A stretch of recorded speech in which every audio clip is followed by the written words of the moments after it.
All right, let's get going. Hello, everybody. My name is Sebastian Faber. I'm the chair of the Board of Governors of the Abraham Lincoln Brigade Archives. And on behalf of ALBA, I want to thank you all so much for being here with us on this afternoon or evening if you're in Europe for this program on Basque Pyrenees escape routes in the Second World War. The program inspired by the story of George Watt, a veteran of the Lincoln Brigade who enlisted in the US Air Force during World War II, was shot down over Belgium and made it to safety by crossing the Pyrenees into Spain 6 years after he had done the same thing to defend the Spanish Republic in the Spanish Civil War. I want to thank Mark Wallen, ALBA's ED, and Dennis Meany, ALBA's executive assistant, for working the machines behind the screens. And I also want to thank Gina Herman, who prepared this entire event, but who unfortunately wasn't able to be with us today. The topic of today's program is near to my heart for two reasons.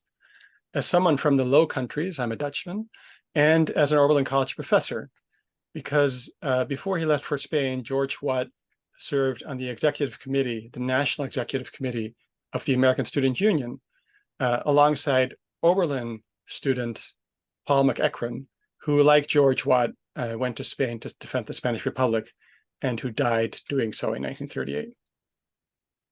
ALBA's mission is to preserve the legacy of the volunteers who fought fascism in Spain, like George Watt and Paul McEachran.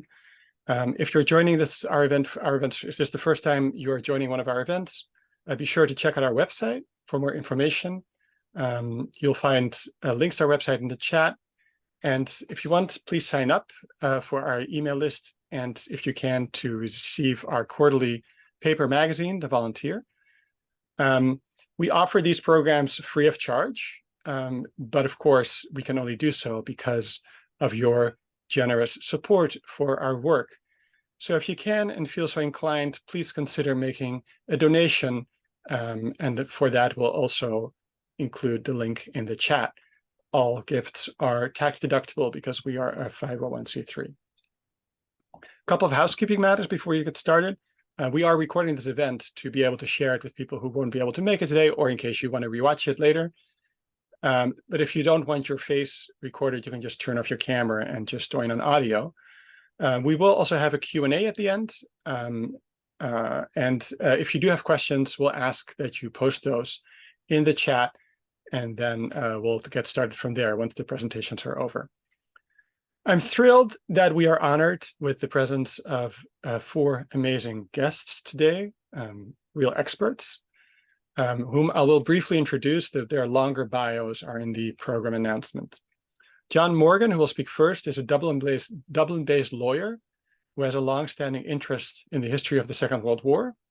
He is, among other things, co-founder of the Basque Pyrenees Freedom Trails Association in Basque Country. Dan Lynn Watt is a retired educator, activist, and folk guitarist from Cambridge, Mass.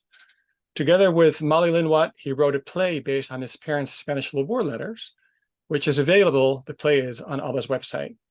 He's also written a memoir, and last year he walked in his father's footsteps across the Pyrenees. Steve Watt, Dan's brother, is a retired software developer and a non-retired mandolinist, guitarist, and banjo player. Steve and his wife, Jessie, also recently traveled to Spain. Finally, our final speaker is Meg Ostrom, who has worked in the museum and heritage preservation field for more than 40 years. She's the author of the fascinating book, The Surgeon and the Shepherd, 2 resistance heroes in Vichy, France, which was translated into Spanish and French and inspired the documentary I've seen called Réseau sans nom, or Network Without a Name. I'll leave the intros here, so I'm happy to hand it over to John. Take it away, John. Thank you. Thank you very much. And thank you to everyone for joining. If we could have the first slide, Dennis, please.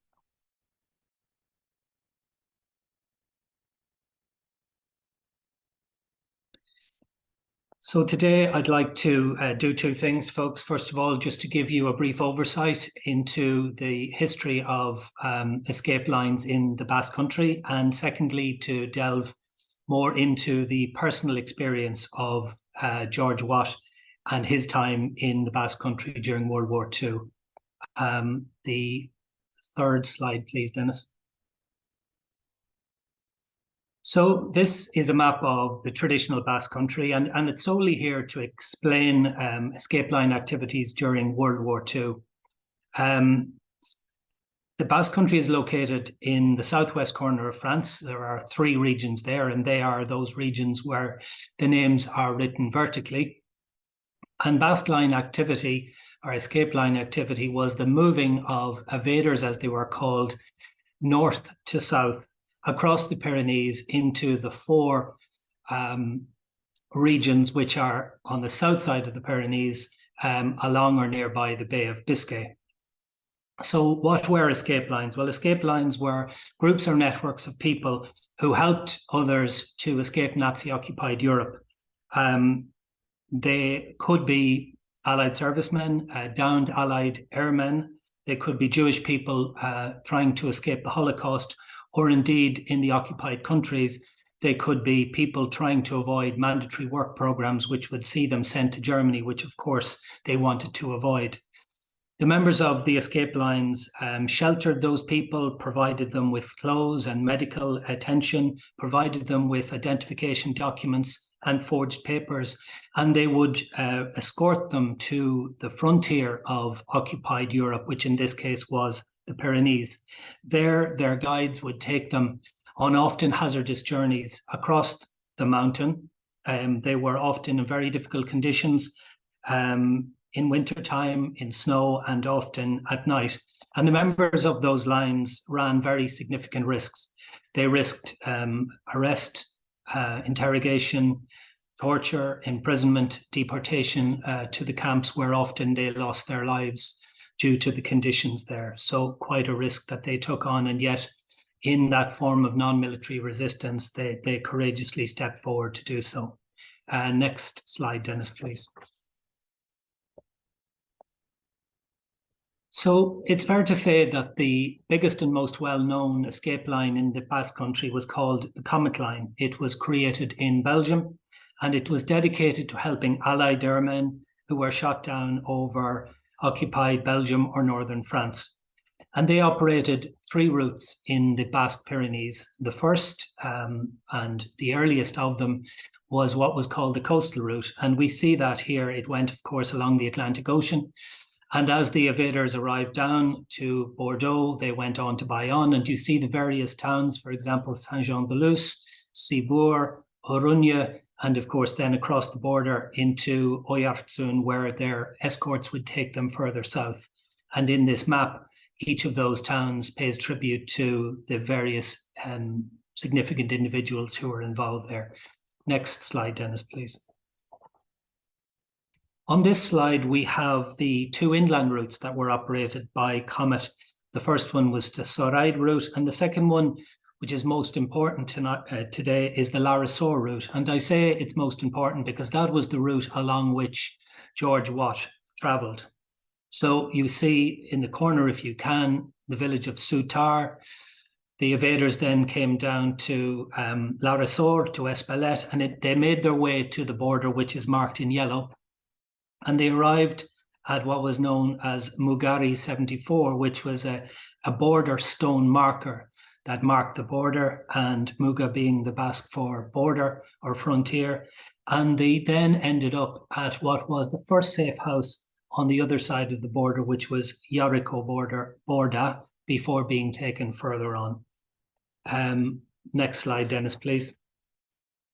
While Comet was, as I said, the most well-known of the escape lines, there were other activities and other routes, and I'm involved with the Basque Pyrenees Freedom Trails Association, or the BPFTA, which over the last 7 years has looked to uncover other activities by brave Basque people beyond Comet, which of course was the biggest and most well-known.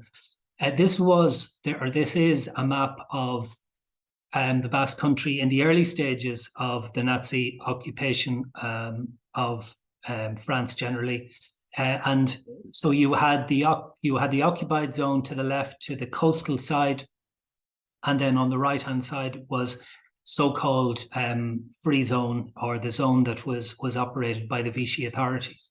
You will see just at the bottom to the left of the red line, Saint-Jean-Pied-de-Port. Of course, in 1942, Germany took over the entire of France, and so that red line disappeared. Next slide, Dennis, please. So just below Saint-Jean-Pied-de-Port was the village of Mendive, which hosted a very significant escape line, which is the subject of a book that was mentioned earlier, which is a very fine book, The Surgeon and the Shepherd, written by Meg, who will talk to you later in much more detail about that fascinating story. And it was also the subject of a hiking event that BPFTA carried out in 2018, where we brought back all of the family members of those who were involved in the line. Next slide, Dennis, please. In addition, this is a representation of a route that was also used to get evaders, as they were called, out of occupied France, and it ran from Saint-Jean-de-Luz over Col d'Ibardine and down to Bera in Navarra. And it was the path, certainly the final section of a path taken by a remarkable evader, a person who had escaped from a prisoner of war camp in Poland, and who remarkably made his way all the way across Europe with huge courage, with huge assistance, and naturally with a huge amount of luck. But he certainly made his way to France, which was a remarkable achievement, and came down to the Basque country and was taken across the border into Bera in Navarra by a sole Basque guide.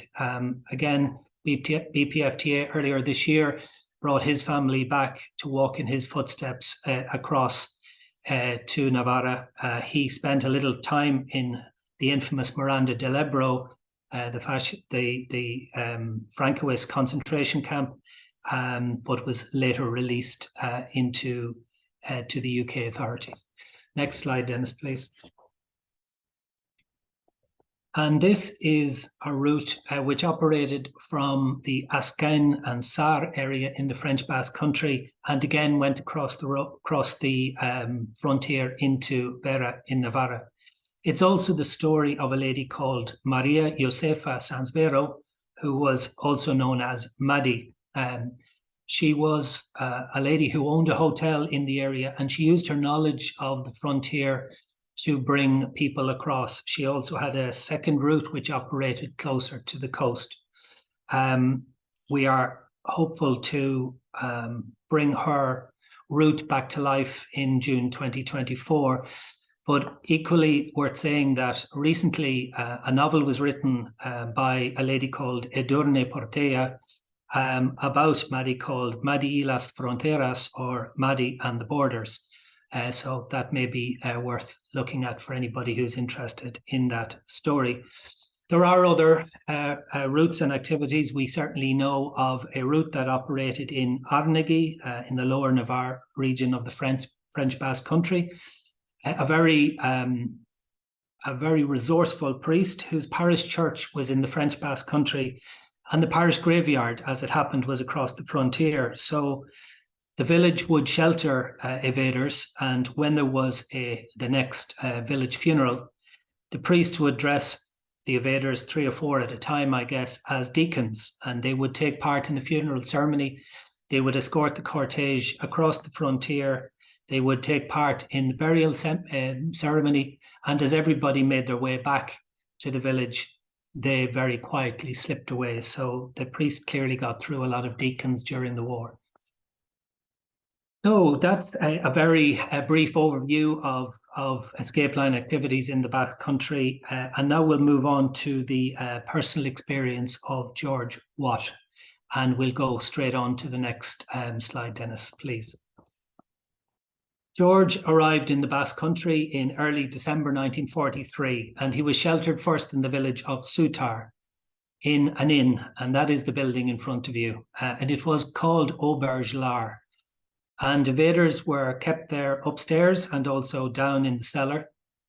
The very nervous part of that experience, of course, was that it was an inn and there wasn't one for quite a distance around. And German soldiers would come there to drink and to eat And on the night that George was there's certainly stories of German soldiers drinking and talking loudly till 2 a.m. in the morning.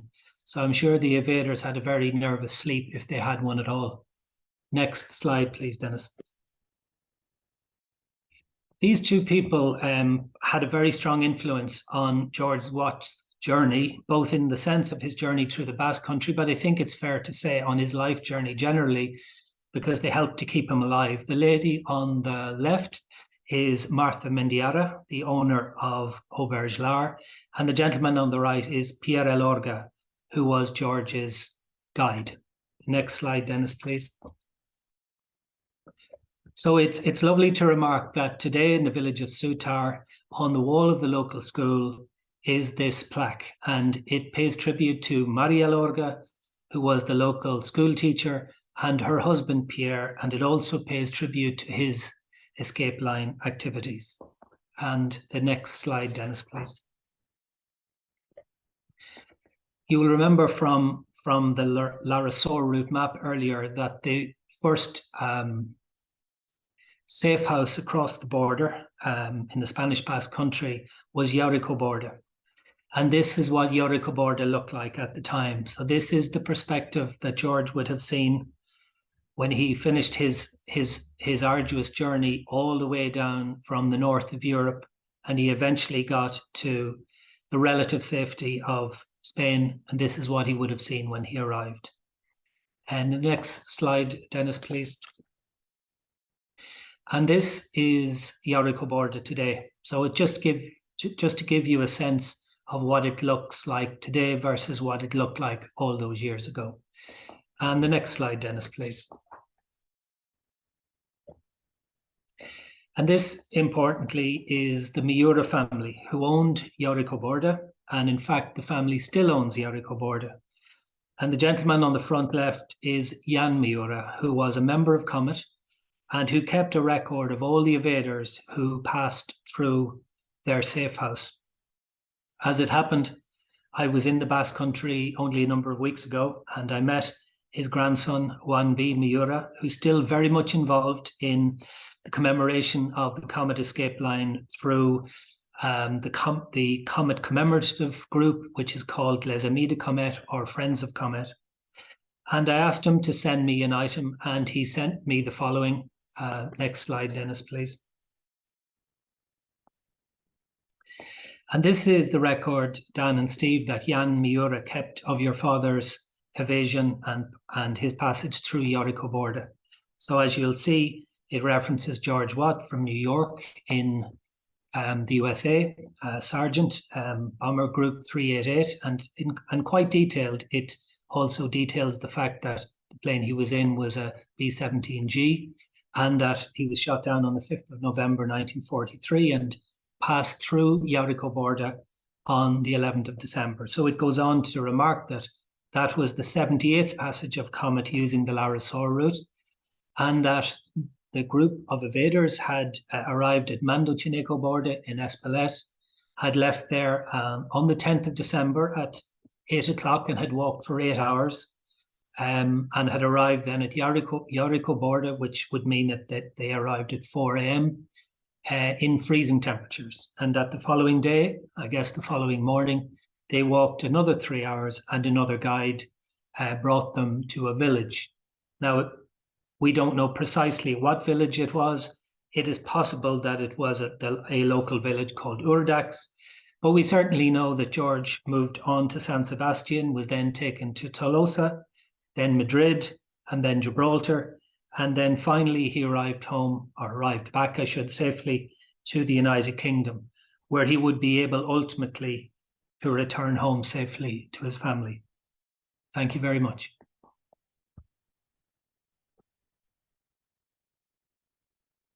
Thank you so much, John. That's fascinating. We'll now hand it over to that same family that George returned to. We'll go to Dan Lynn Watt and Steve Watt, George Watt's sons. Take it away, Dan and Steve.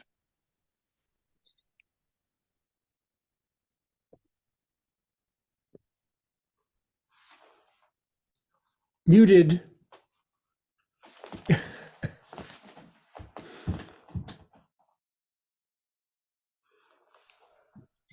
John just told us about the underground organizations operating in Basque country to aid escapees from occupied France. Now we'll give you some background about one person, our father, George Watt, and his experiences during the Spanish Civil War and his World War II escape. George was a leader in the YCL, the Young Communist League. He became the top YCL leader in the ASU, the American Student Union, which was a popular front organization, including communists, socialists, and other progressive organizations.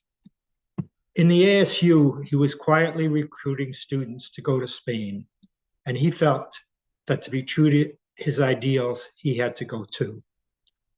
Thanks to our cousin, Aaron Dawley, we have extensive interviews of George's life. Here's a part of what he said about getting to Spain.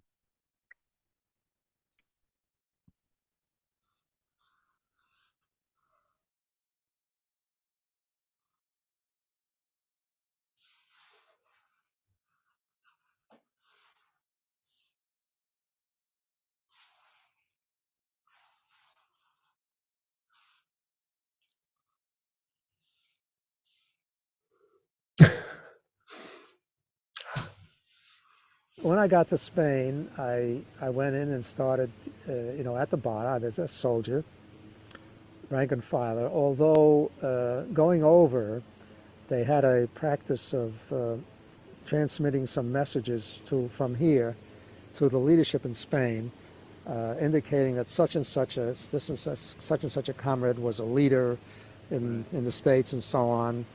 So to give them an idea that they can consider me some kind of cadre that they can use in promotional leadership. And they had this message sewed into my tie.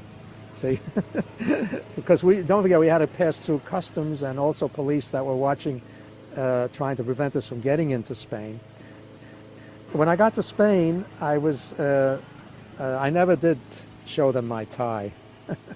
I just discarded it. I was never comfortable with it. And also when I spoke to Dave Duran, who was a leader, he says, forget about it. People are going to judge you on how well you do here. It has nothing to do with what you did in the States. You're not a leader from the States. In Spain, the test became what you did in the lines and front and how well you functioned and whether the men accepted you or not. And I became active, became a rifleman, and later became, I won't go through that whole history, later became commissar of the Lincoln Battalion in the last 7 months of its action in Spain.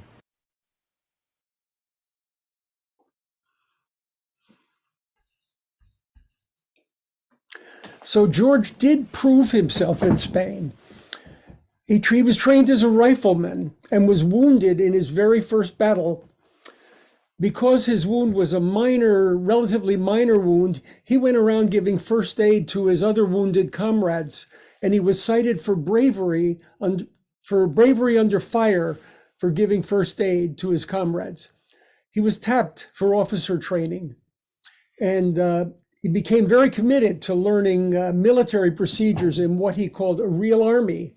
In late March 1938, the fascists broke through Republican ranks. The Lincoln Battalion was surrounded by enemies on all sides. Many of the men and officers were killed or captured and executed. George and some others managed to fight the enemy off, giving them a chance to escape. Hiding by day, running at night, a small group reached the Ebro River.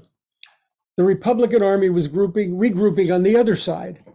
At dawn one morning, they stripped off their clothes and swam across the river. 3 of them reached the other side and walked naked over rocky ground till they got to a road. On the road, they met Herb Matthews of the New York Times and Ernest Hemingway reporting from Spain for American media. Afterwards, as the battalion was reconstituted, George, as he mentioned, was appointed political commissar of the Lincoln Battalion, a position he held as the battalion took part in the Ebro Offensive, the last great battle of the war.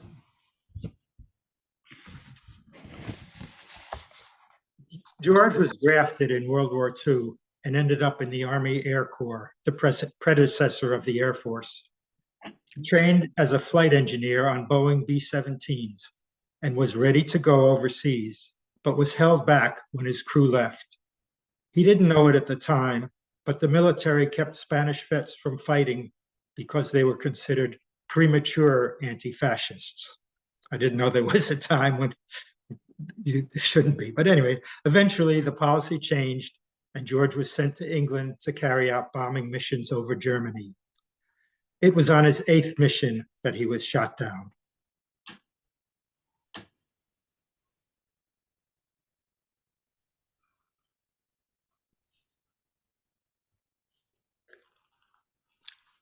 Dennis, I think we're going to hear some audio. Yep. He knows.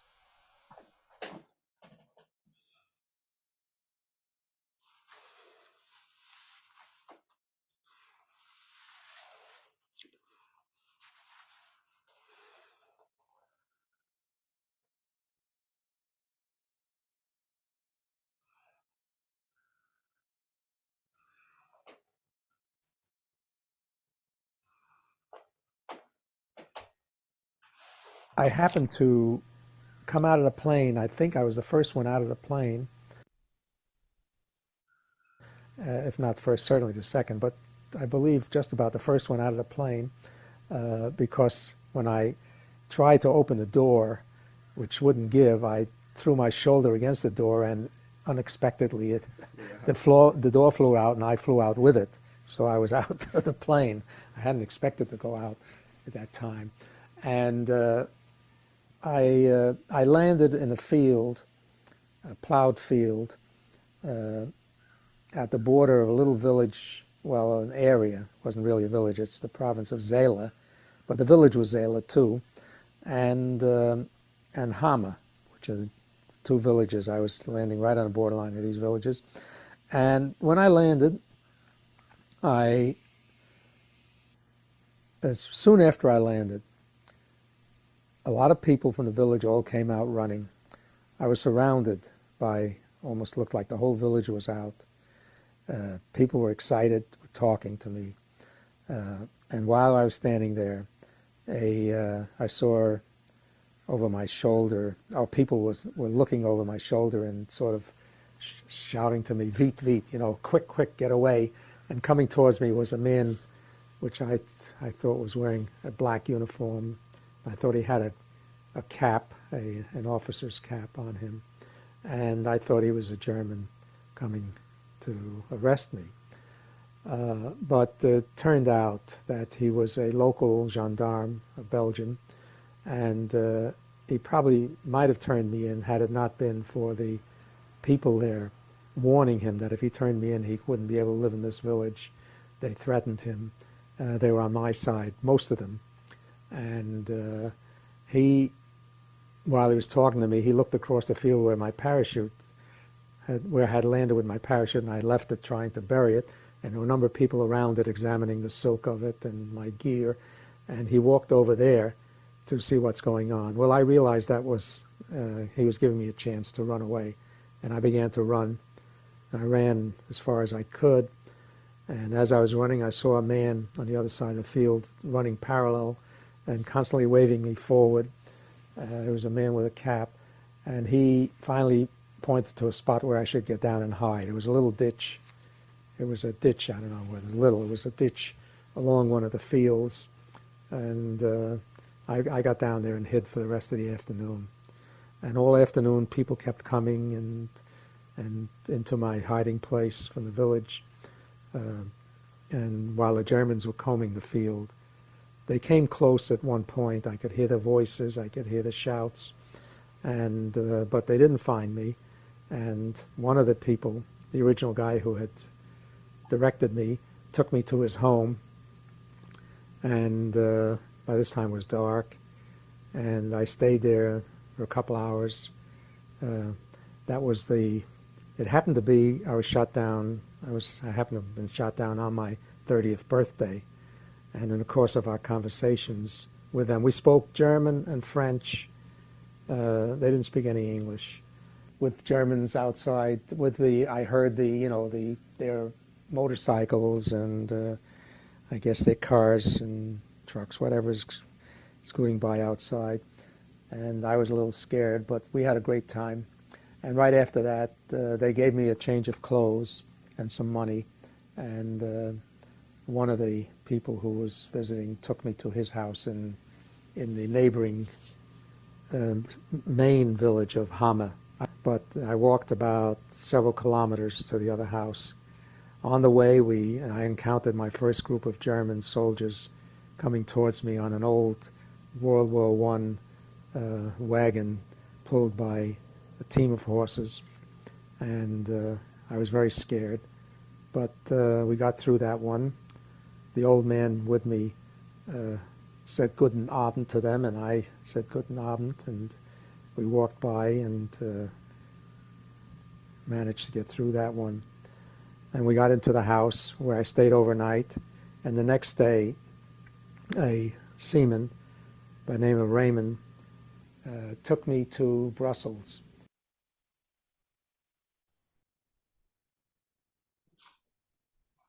Dan and I grew up with the story, and George told us that he convinced the gendarme to let him go. It was only when he returned to Belgium 40 years later that he learned the truth. When he returned, he was celebrated by the villagers, and they told him that his rescue was the most important thing they had done in the war. He was saved by ordinary villagers. Only when he got to Brussels did he connect with what he later learned was the Comet Line. So George wrote about this in his 1990 memoir, The Comet Connection, and it was republished in paperback as Escape from Hitler's Europe. You have received a chapter to read either in preparation or after the workshop. And as John has told us in much more detail, risking their own lives, the Comet Line members spirited him with a small group of downed airmen out of Belgium to Paris, then by local trains to the south of France. In the foothills of the Pyrenees, the men were given bicycles to ride to reach the point of climbing. The big challenge riding in those hills for George. He had to cross the Pyrenees on foot the first time he went to Spain to join the international brigades. And I'm going to read a little excerpt from the chapter you were sent about his experiences climbing the Pyrenees. First time. I was not quite 24 then, and in good physical condition, but like most of the others, I'd had no experience climbing mountains and was not prepared for the ordeal.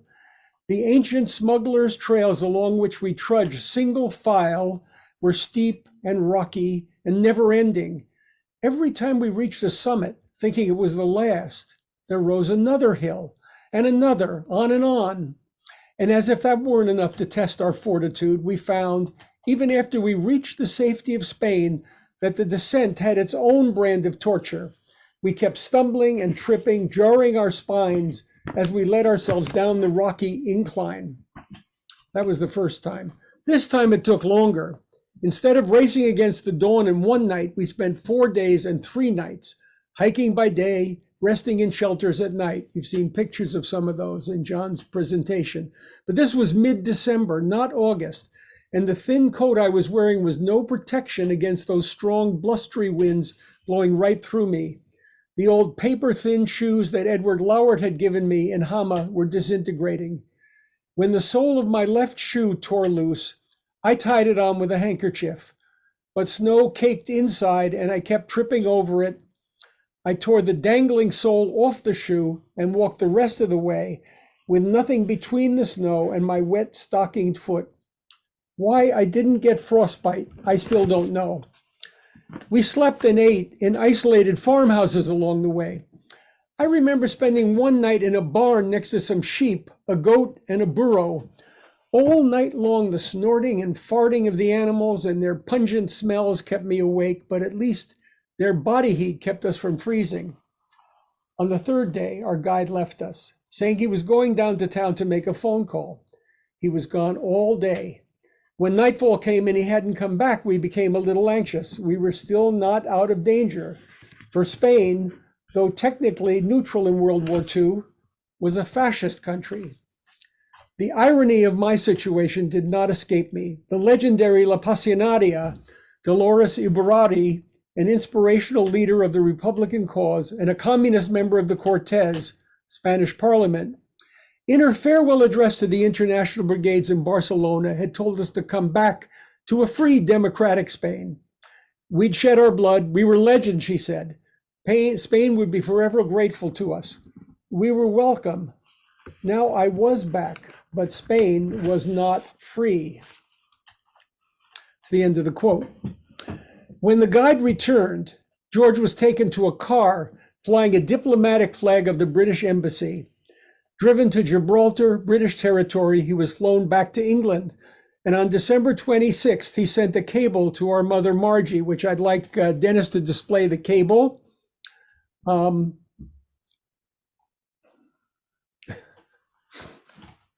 you go. You can read it for yourselves. Imagine the impact. He'd been missing in action for 7 weeks.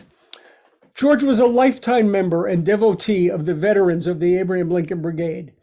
In 1979, he and several other devoted vets formed ALBA to preserve and disseminate the history of the American role in the Spanish Civil War. After his death at age 80 in 1994, some of his friends created a fund in his honor, which supports the annual George Watt essay competition. Our family is honored that this competition has encouraged so many young people to study and write about the Spanish Civil War related topics. George would be proud to know that this is one of the ways he is remembered. Thank you. Now on to the next presentation. Thank you so much, Steve and Dan, for this beautifully timed ensemble piece with alternating solos. I want to remind everybody present that any time is a good time to post your questions in the chat. We'll go to the final presentation by Meg Ostrom, and after that, we'll open it up for Q&A. But in the meantime, feel free to post your questions. Dennis will keep track of them. So over to the last presentation in this program. Meg, take it away. Okay, so Dennis, first slide.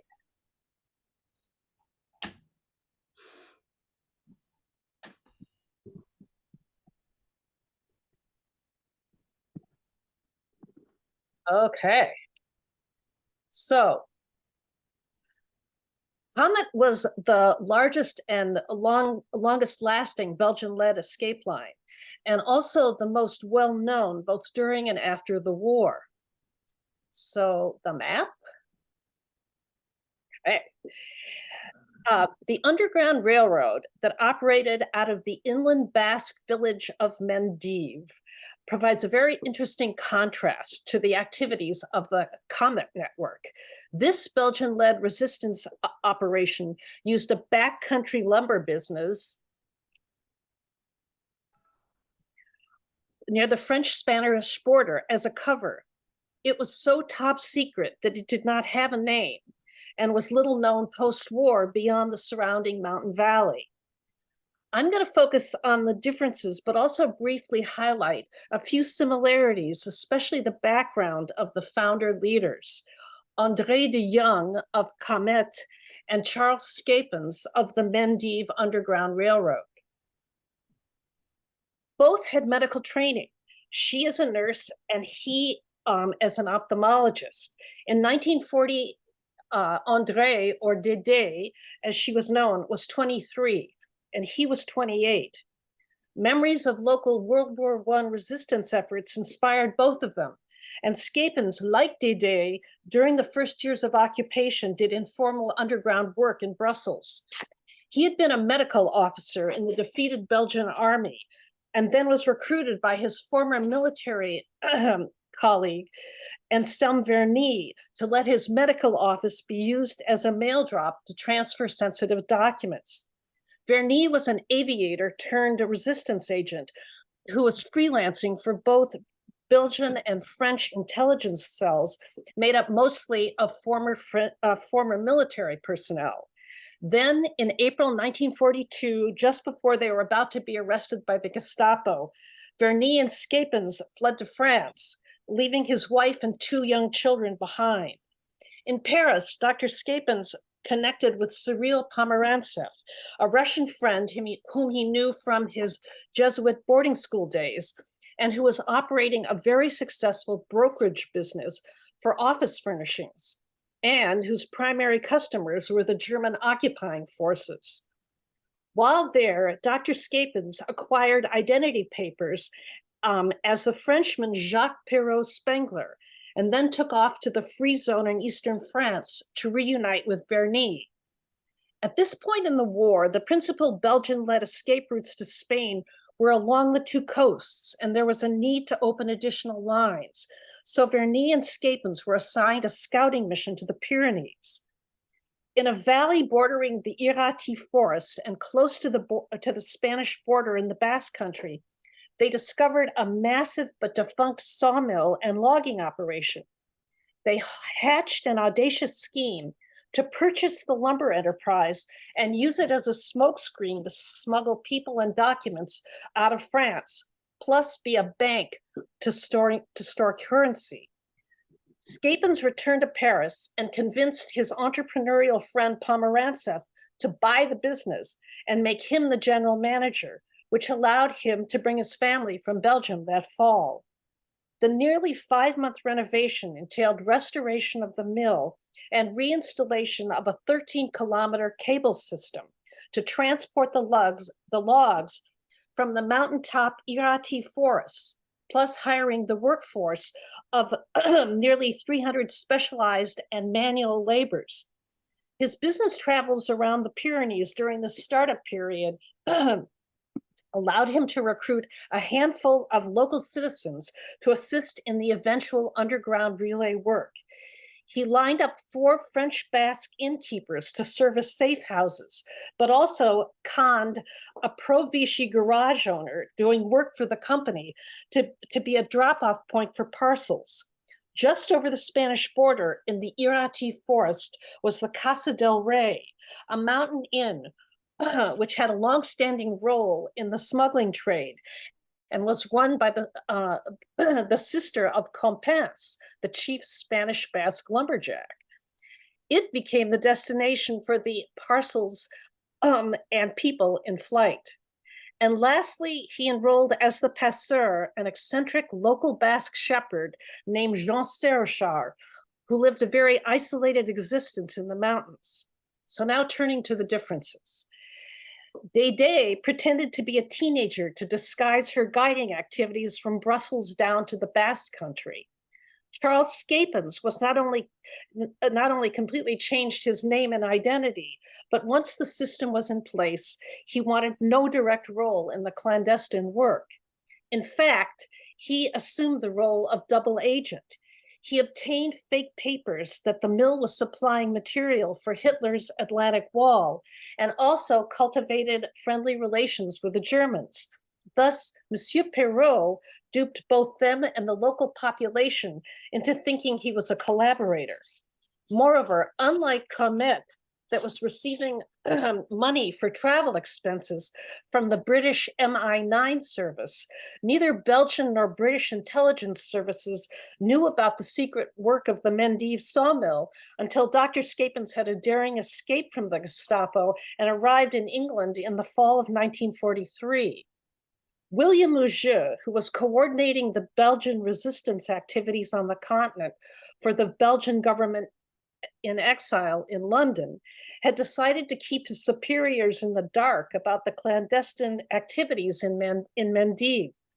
Through Auger's initial work as a leader of the resistance network Service Zéro in Brussels, and then as the director of the Poste du Commandement Belge in Grenoble, he was wary because he knew there were conflicts and rivalries between the intelligence services in London.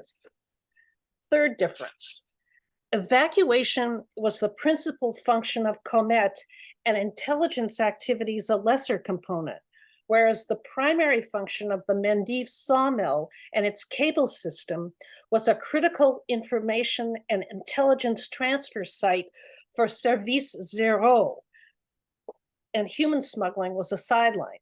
This is an example of the kind of underground literature that was being relayed.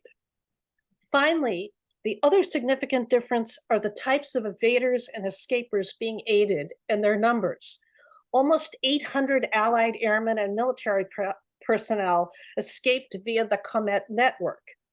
The Mendive Underground Railroad during Monsieur Perrault's 14-month tenure probably assisted about 100 people.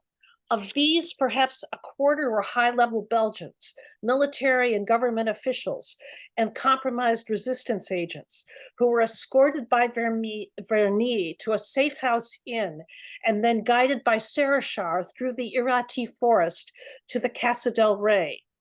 In a twist of fate, in spring 1943, Uge and Vernis themselves had to flee to Spain using the Mendive escape line.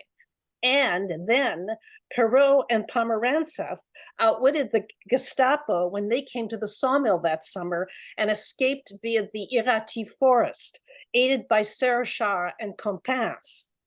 That fall, with the help of company employees and one of the Basque innkeepers, Mrs. Scapins and the children eluded their house arrest and made it out of France.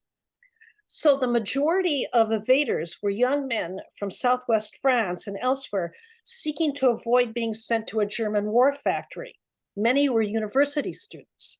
Through Monsieur Perrault's open hiring policy, they were assigned to work as manual laborers up in the mountain zone, enabling them to earn money for their escape and then arrange passage over the border with one of the shepherds providing paid smuggling services. So intentionally, on a monthly basis, the Compagnie d'Irati would lose employees, but these labor draft dodgers never knew that their escape was actually part of Monsieur Perrault's covert scheme. These differences have played a big role in how the two escape lines have been remembered or studied, or not, since 1945. No memorial associations like Comet Remembrance in Brussels or Les Amis du Réseau Comet in Anglet formed from those involved in the Mendive operation.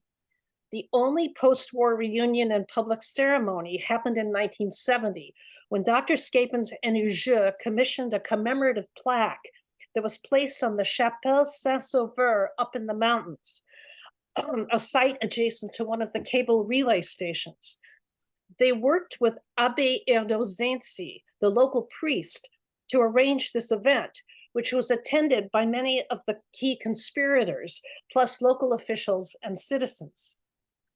After he emigrated to the United States in 1947, Dr. Scapins preferred to be a quiet hero.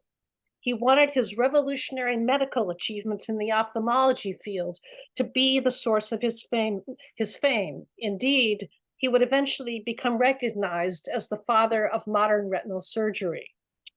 There were two flame keepers of the story, though. Until his death in 1975, the aging shepherd Jean Séracher was the local storyteller, and in Belgium, it was William Uge, who published post-war memoirs. Their heroism in the resistance was the most important chapter in their lives, although each had had a compartmentalized role in the scheme masterminded by Dr. Scapins. Their embellished narratives, which were both epic but slightly different, became the principal source of collective memory. I discovered this story totally by chance 40 years ago, and 40 years after the war, when it was still in living memory, but falling into obscurity. Our last afternoon in the Basque country, my traveling companion and I were about to hike up towards Behorlegi from Mendive. And we met at Abbé Erdozensi, who discouraged our excursion because the mist was starting to descend.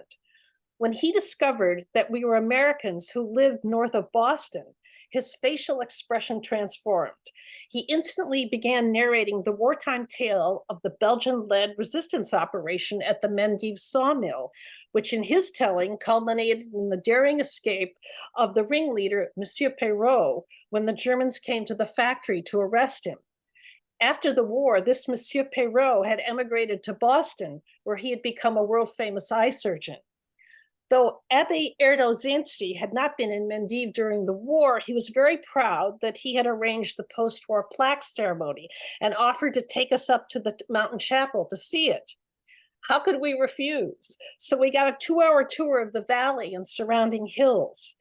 He showed us the former site of the sawmill in the center of Mendive, now a pasture, And then up at the chapel, we photographed him. Our last stop, is there a, there we go. Our last stop was a visit to a charming small church in the highest mountain village. And when we expressed interest in returning to attend a weekend mass, he was delighted. I also offered to take a letter to the eye surgeon from the priest, since at the time I was being treated for a corneal problem at Mass Eye and Ear in Boston. During our tour, the priest could not remember Monsieur Perrault's real name, but I figured he would recall it when he wrote the letter. However, when we returned that Sunday and he gave me the letter after the Mass, I realized that its delivery was going to take some sleuthing. That was the beginning of my transformation from hiker to history detective. Immediately after I returned to the States, another serendipitous conversation yielded Monsieur Perrault's identity. Jane Beck, my office mate at the Vermont Council on the Arts, was his patient, and her uncle was a good friend of Dr. Scapin's. I called him, and after introducing myself, told him that I had been in Mendive and had brought back a letter for a Monsieur Perrault and thought he was the person to whom it should be delivered. There were about 5 seconds of silence, and his first words were, "How did you find me?" And so I explained the fortuitous connection with Jane. Several weeks later, I was a guest at a fundraising event for his Eye Research Institute at the Ritz Hotel in Boston, and hand-delivered the letter and the photo of Monsieur le Curé by the chapel. Though I had fulfilled my messenger role, my brief encounter with him and his guardedness piqued my curiosity about his wartime career in the resistance. Initially, I thought I might write an accidental traveler's tale about my adventure, but after some research, a return trip to Mendive, and finally a 3-hour private interview with Dr. Scapin's at his home in 1987, I realized that rather than writing about my experience, I should instead devote my efforts to fully documenting an obscure story of citizen resistance and heroism that had only been told in a fragmentary way. Many aspects intrigued me, but as a 30-something, I was most fascinated with Dr. Scapin's boldness and self-sacrifice, his physical and moral courage. Fortunately, Dr. Scapin's, then in his 70s, was open to my oral history project. Besides more than 24 sessions with him, I interviewed more than 30 people in France and Belgium. The pieces of the puzzle gradually fell into place, but there was one holdout, his wife, Set, who regarded this as her husband's story. I realized if I was going to fully portray the constellation of people involved, I needed to hear her narrative. I knew that she was a fine painter, and getting her to talk about the portraits she had painted during the war in Brussels, Mendive, and England enabled me to probe her emotional trials. Little did I know that it would require more than a decade of fieldwork to reconstitute a very complex tale, as well as unravel the legend and lore. Trained as a museum professional, I was a novice field worker, and the research was truly an adventure that afforded the chance to meet fascinating people who also were wonderfully hospitable. As a first-time author, I've learned that publication of a book can also have many surprising spin-off benefits. For me, one of the most exciting outcomes was that Dr. Scapin received the Légion d'honneur medal in 2006, 1 week before he died. And also, I've certainly learned that there is always further information to be uncovered. So my historical quest continues to this day. Thank you so much, Beck. That was an amazing story. Normally we try to limit these events to an hour exactly, but these great presentations took some time, which is wonderful.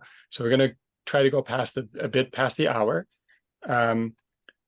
Dennis will look at the questions, and while he does that, I will ask the first quick question while Dennis recoups for a second. Agora, Sedano, asks if any of these escape routes were used to help people detained at the Camp Gurs in southern France to escape to Spain. And I think, John, that's probably a question for you. Not something that I would be absolutely clear about, Sebastian, but certainly there are some escape routes in the Béarn region, over into Aragon, into around Canfranc. So I think if they were, that was probably it. But to be honest, I don't have evidence of what routes may have been used by people who were in or escaped from Gurs. No. Okay, thank you so much. Dennis, you have some other questions ready, or should I pick a couple more? I think I have one picked out because I've been doing many things at the same time. Yes, doing many things at the same time. So just as a refresher for our audience here, I am now and have been looking at your questions in the chat, and the way we do it is if I select your question, I can call on you here. You can ask the panelist your question yourself, or if you do not feel comfortable with that, I can ask the question for you. I think we could maybe begin with Susan Schender. I believe you had a question earlier, and you can ask that now if you'd like. Oh my goodness, you caught me off guard. Oh, Can you remind me what my question was about Walter Benjamin? Yes, that's correct. Yeah. Okay. I was in Foix, France. That was it. I was in Foix, France this summer and read about different escape routes through the Pyrenees. It's in the foothill of the Pyrenees. And I was intrigued, although you could go there. It was a very difficult climb, so I didn't do it. Did any of these escape routes, are these scholars do they know about that, and was this included in what you guys talked about? I think Susan, you're talking about, did we correspond on the comments? Was that a reference to Walter Benjamin? No, it was just the escape route that was through near Foix, France. Yeah. So that was a different question than the I see. I beg your pardon. Around Foix, it certainly is the area where they have what's called the Chemin de la Liberté. Now, they're obviously all freedom trails, but it's the one that has taken that name more particularly. And it was part of what was known as the Pat O'Leary escape routes.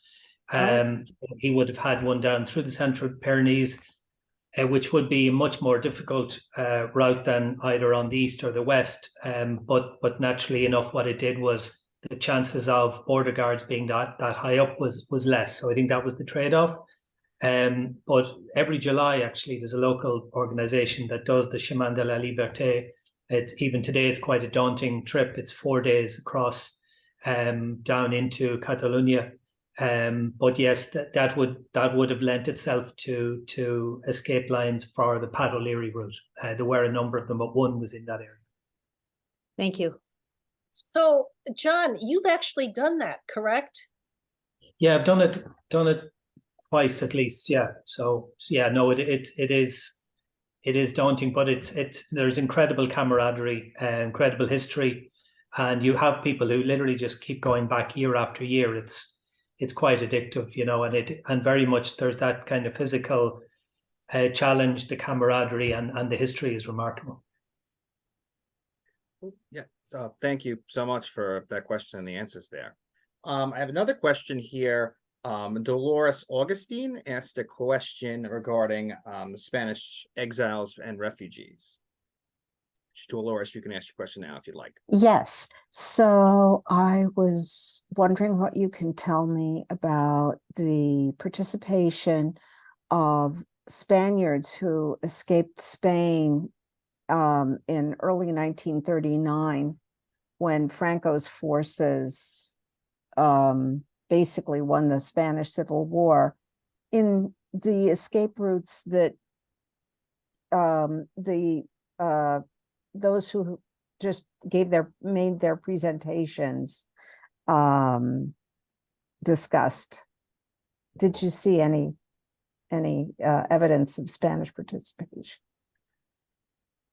So one of the things I didn't talk about is that after Dr. Scapins escaped, the mill continued to function, and the deputy, his deputy, who was French, took over the operation, both the legitimate and the clandestine work. And they continued to pass French draft dodgers over the border. So it's likely that another 100 draft dodgers escaped. But that would have been the period 43 to 44. The Maquis really sort of came into got going in later 43 into 44, and many of them, and in this part of France, the Spanish exiles played a key role in the Maquis. So the answer is yes. Heard about them, but don't have. I heard stories about when, particularly in the summer of 1944, when the Germans were being pushed out, that the Maquis were very much around, and that there was a huge Spanish contingent. Thank you. I think if I could add to that, I mean, certainly routes were taken south to north and were used again to go back north to south during the Second World War. So I think it's absolutely likely that a lot of people were involved after the Retirada and during the war. Certainly, I'm aware of a lady called Mary Elms who had worked during the Spanish Civil War. She had run a medical station down in Alicante and had gone north and gone across the border, and she ministered with a Quaker charity in Rivesaltes, and certainly helped to smuggle children out. Now, often it was done with the agreement of the mothers, which was heartrending, but they knew it was the safest thing, and they were certainly shepherded into safe houses in the Pyrenees, and in some cases taken back across. She's alleged to have saved up to 300 children, Jewish children, and later, posthumously was awarded Righteous Among the Nations by Yad Vashem. So there's that story too. What's her name again? Mary Elms, E-L-M-E-S. There's a couple of very good books about her. One is called A Time to Risk All. By Claude Finn. That's one. There are others. Thank you so much for that question, and thank you both for answering that. I have a question here from Stan, who asks about George Watt's entry into Spain and exit and entry, just for maybe clarification. This may have of these different entry points. Stan, you can ask your question now if you want, or I can ask it. Sure. George Watt sneaked into Spain twice in 1937 and 43. It would be quite a coincidence if he happened to come in on the same smuggler's route. Does anybody know the answer? No, he didn't. He went into Spain in the eastern portion near Bayonne. No, not Bayonne, Perpignan, and through Catalonia. And when he exited Spain, it's quite interesting and difficult. He had gotten typhus or typhoid fever at the end of the war, at the end of the international brigades. And when most of the battalion left, he was too sick. But he left a little later, but he left on the last train that left Spain into France to get home. Okay, thank you. Yes, my father came in through Perpignan and Espolia in November of 1937. Mhm. So thank you. Thanks for that answer. Thank you, Stan. And thank you, Steve. I do have another question here from Anuncia on what the Basque locals today think about this history. Anuncia, you can ask your question if you'd like. Yes, how much the local people know, are aware of all these experiences and stories? Young people especially. Thank you.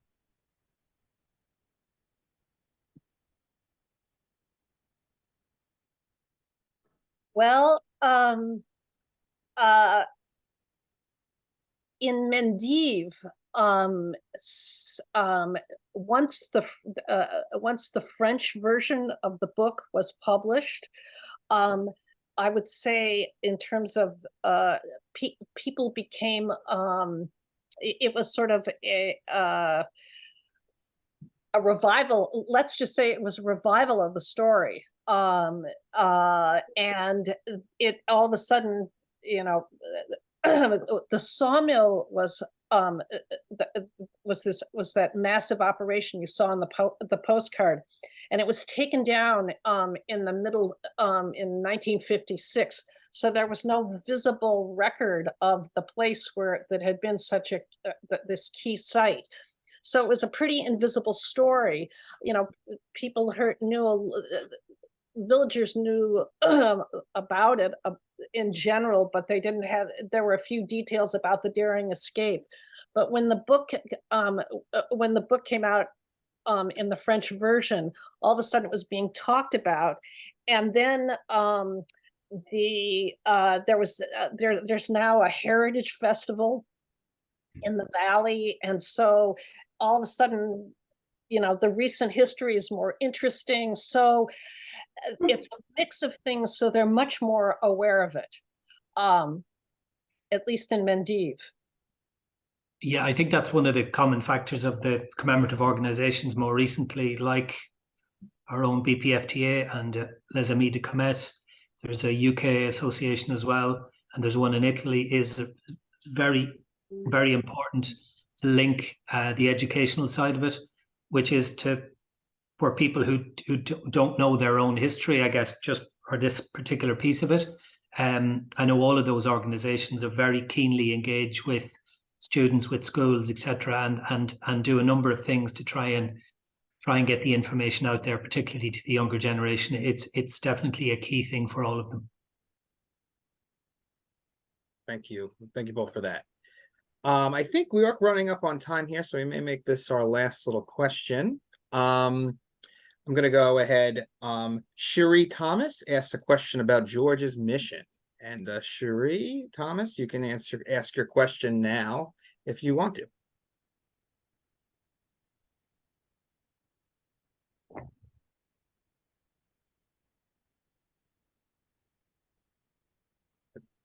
Okay, that's totally all right. The question asked was, what was George's flight mission before he went down and became, you know, an innovator in the Comet connection? The Watts. I can't answer that because I just peeked a view at his book. He was aiming for Gelsenkirchen, I don't know, in the Ruhr Valley, which the airmen called Happy Valley. They weren't talking about Western Massachusetts. It was a hard place to go, and he said, "Oh, this is my birthday. Why do we have to go there?" He said they knew we were going to go to the Ruhr someday, but they didn't make it that far because already the engine was disabled, and they couldn't keep up with the crew. So I don't think he got that far. Great. I think this was such a wonderful set of presentations, amazing stories, amazing images also. So once again, I'd like to thank the four of you, and Dan and Steve and John and Meg, for this amazing work. Thank you all for sticking it out with us here and for your great questions. Just a quick reminder that we are a nonprofit and we can only do this thanks to your generous support. Consider donating. You will receive an email soon with a feedback form that's important to us to know what you found of it, how you found it, and also to know what other suggestions you have for future programming. A recording of this will be made available soon as well, so you get notified about that, so you can watch it again, or share it with your friends and loved ones. I think that's all for today. Thanks again to Dennis for multitasking throughout. Thanks to Mark, our executive director, and thanks again to the presenters and the audience. We hope to see you soon. Do we have another event I should be announcing? I'm suddenly realizing. Yes, happy to do that. On our Sussman lecture, annual Sussman lecture is coming up on November. Let me look it up here quickly, but I will tell you that it's going to be Karen Nussbaum, who is the founder of 9 to 5 and also Working America. And there's a Netflix film out that's on right now, a documentary that is about her and her work and about 9 to 5 and all the,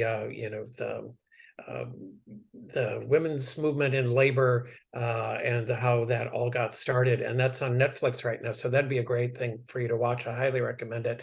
But Karen is going to be our featured presenter. That's on November 14th at 3 p.m. Eastern time. So November 14th, 3 p.m., the Sussman lecture featuring Karen Nussbaum, who's a noted labor organizer and the founder of 9 to 5. Okay, so please join us for that. Thank you, Mark. And this is the Sussman lecture with Karen is part of a series of programs we're doing this year around the labor movement to acknowledge the importance of the labor movement to the members of the Abraham Lincoln Brigade and vice versa. So thanks again for joining us. We hope to see you soon at our Sussman lecture. Thanks, everybody, and take care, everyone. Bye.